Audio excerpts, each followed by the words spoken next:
Today about the family of Oscar-winning actress Julia Roberts. Her half-sister Nancy Moats died on Sunday after an apparent drug overdose in her home in Los Angeles. The family released a statement today confirming the news, adding that the family is both shocked and devastated. At us from movie posters, and not one of those smiles ever told you the truth about what she was carrying.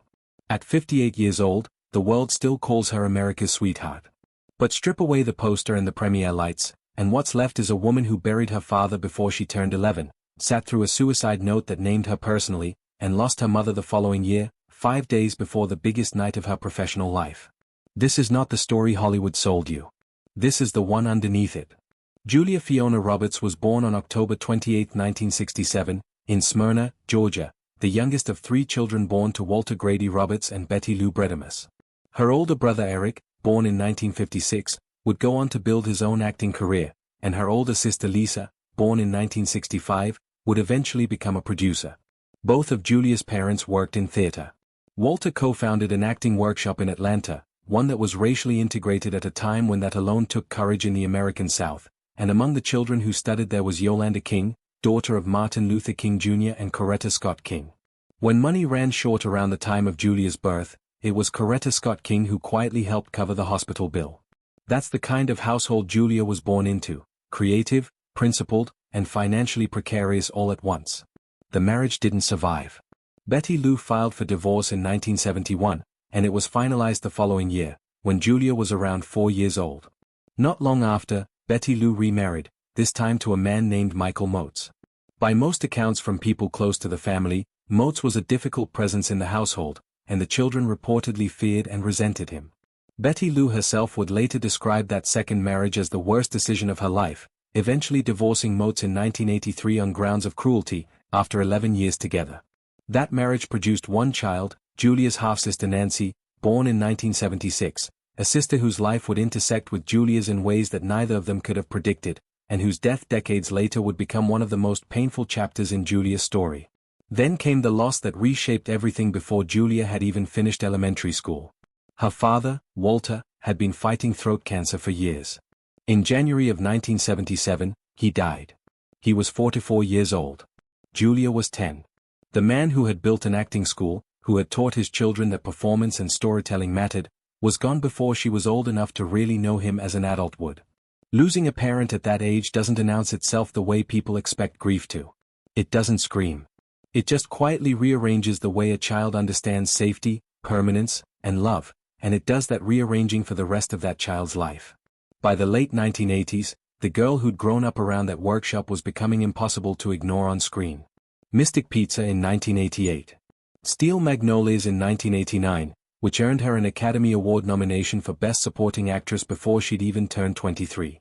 There was something in the way she held a scene, an openness in her face that made audiences feel like they were being let in on something private rather than simply watched.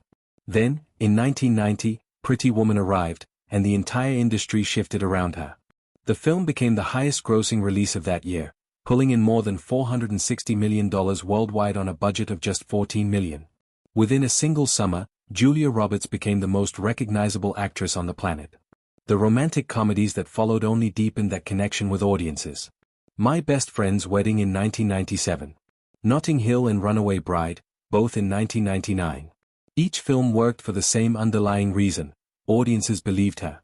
Not the character, necessarily, her.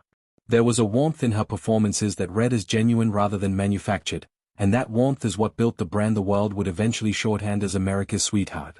But fame arrived faster than anyone could prepare for, and it exposed her personal life to a level of scrutiny that left almost no margin for privacy or error. In 1991, Roberts became engaged to actor Kiefer Sutherland. To the entertainment press, they were the golden couple of the moment.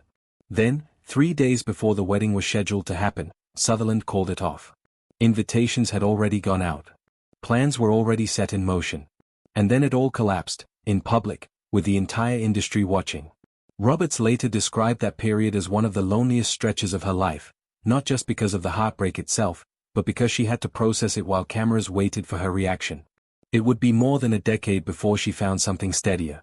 In 2002, she married cinematographer Danny Moder, someone she'd met on a film set and who had no real interest in performing for an audience.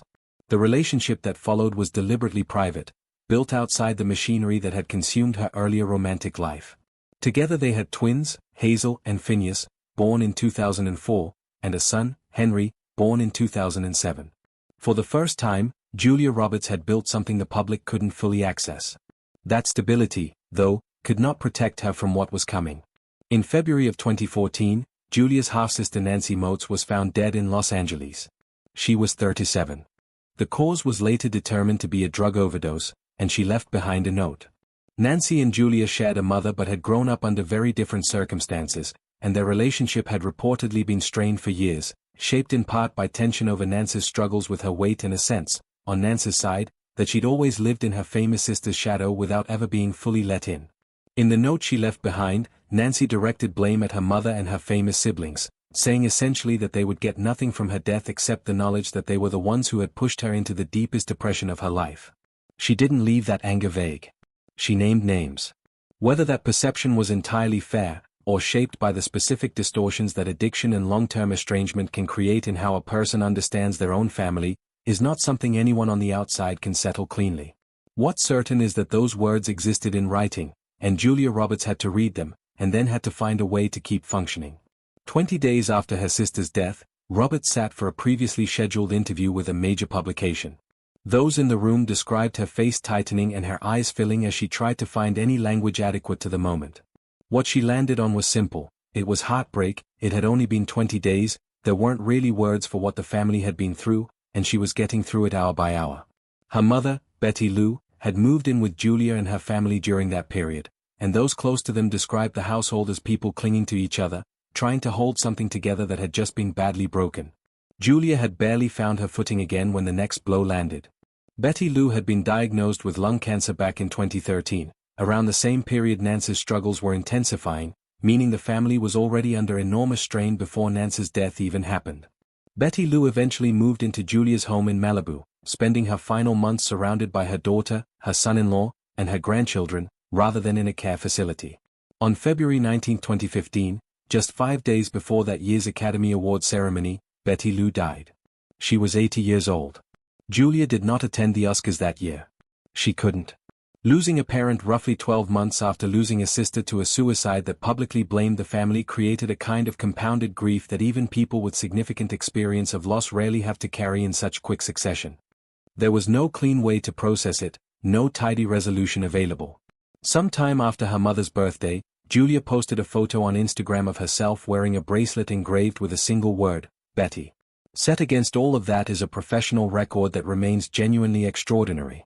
In 2000, Roberts won the Academy Award for Best Actress for her performance as real-life environmental activist Erin Brockovich, a role that required her to abandon the romantic comedy charm that had defined her career up to that point in favor of something rawer and more specific.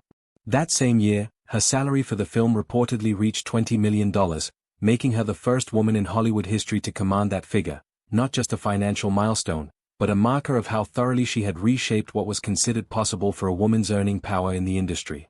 The years after that Oscar showed a different side of her range. Ocean's 11 in 2001 put her inside a large ensemble of established male stars without her ever needing to compete for the spotlight. Closer in 2004 gave her a character with real moral messiness, nothing like the likability the Pretty Woman audience had come to expect. Duplicity in 2009 showed she could carry a sharp, technical spy thriller just as easily as a romantic lead. These weren't the choices of someone coasting on name recognition. They were the choices of someone who understood exactly what she'd built and wanted to see how far it could stretch.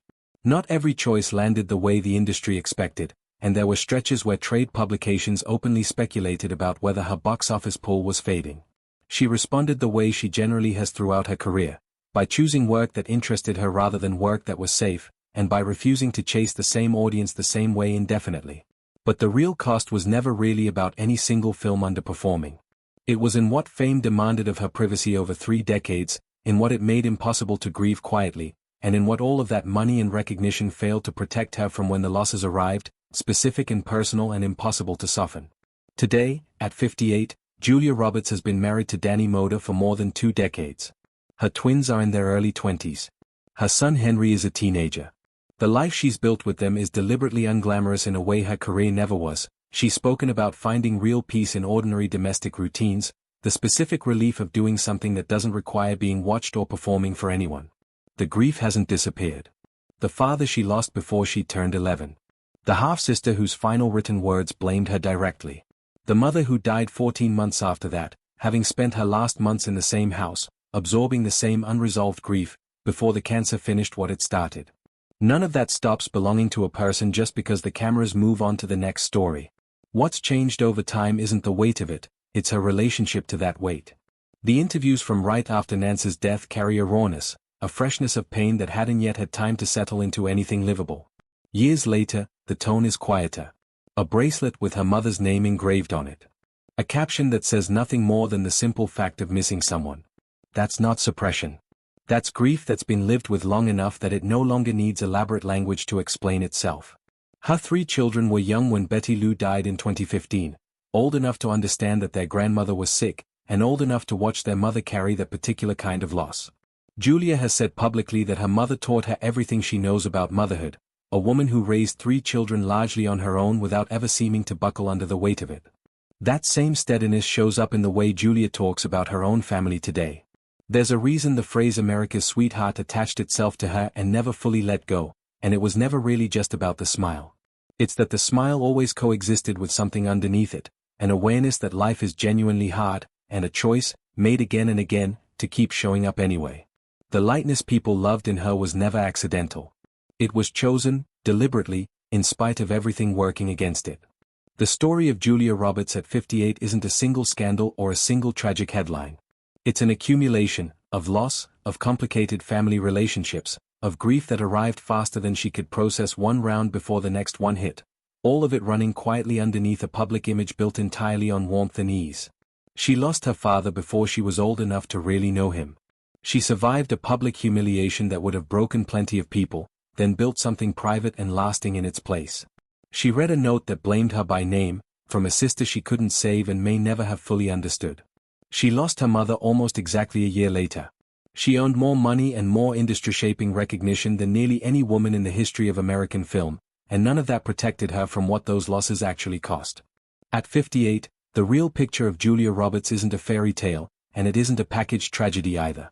It's simply a life, complicated, real, shaped by things no amount of fame or money could prevent, carried forward with the same quality of attention in her eyes that stopped audiences cold when she was 22 years old and just getting started.